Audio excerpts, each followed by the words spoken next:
Have you noticed how bad habits do not require any discipline and they require no effort? They are attracted to you very instantly. But if you want to develop a new, more empowering habit, a positive habit, a good habit, it requires discipline. It requires a lot of discipline. Think about this from the principle of a garden.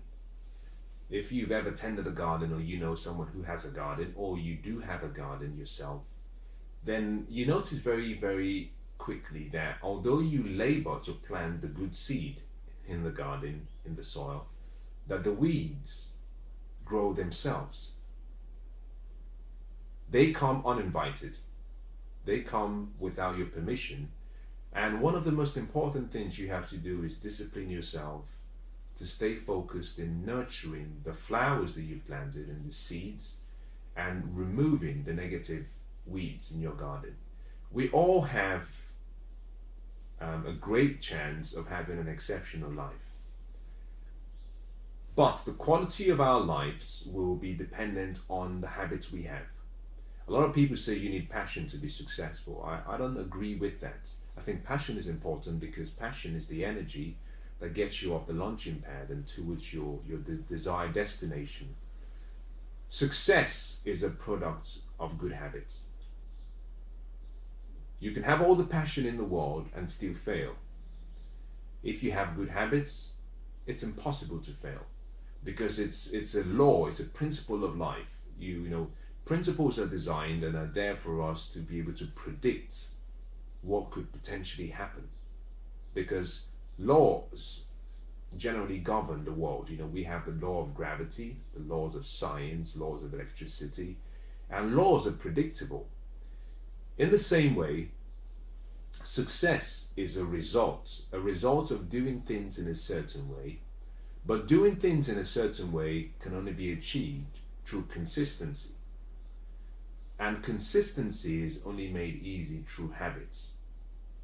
If you discipline yourself for a number of days, for a number of months, for a period of time, what you find is that the willpower, the inspiration, the motivation, the focus, the persistence you need to repeat that act slowly reduces.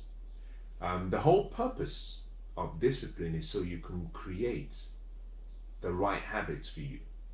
You know, if you were to take anyone who is successful and you study them, what you observe very quickly is that they have a lifestyle. That lifestyle is founded and is supported by a certain level or types of habits, repeated consistently and continuously.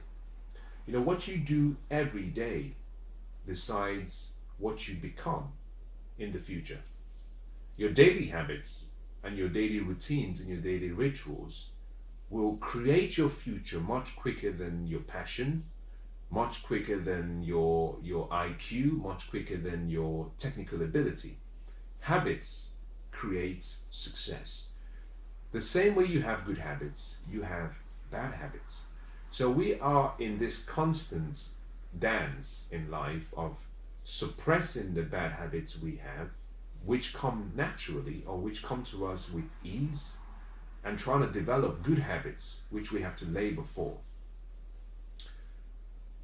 One thing I would say to you is that irrespective of whether it's a good habit or a bad habit, small incremental implementations or practices of whatever habit you might have always leads to almost a catastrophic or a significant contribution to your life.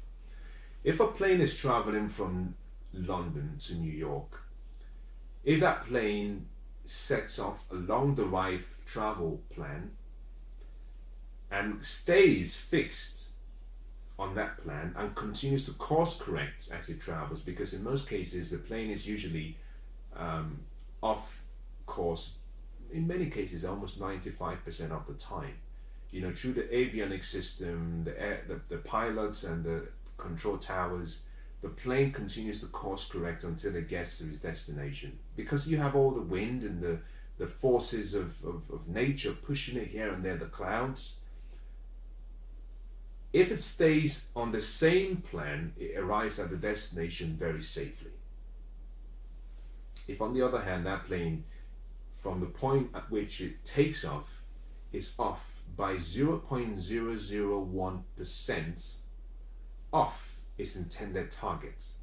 That 0.001% might seem insignificant, but if it continues at that path, and if that compounds consistently, what you find that plane, instead of landing in New York, will land in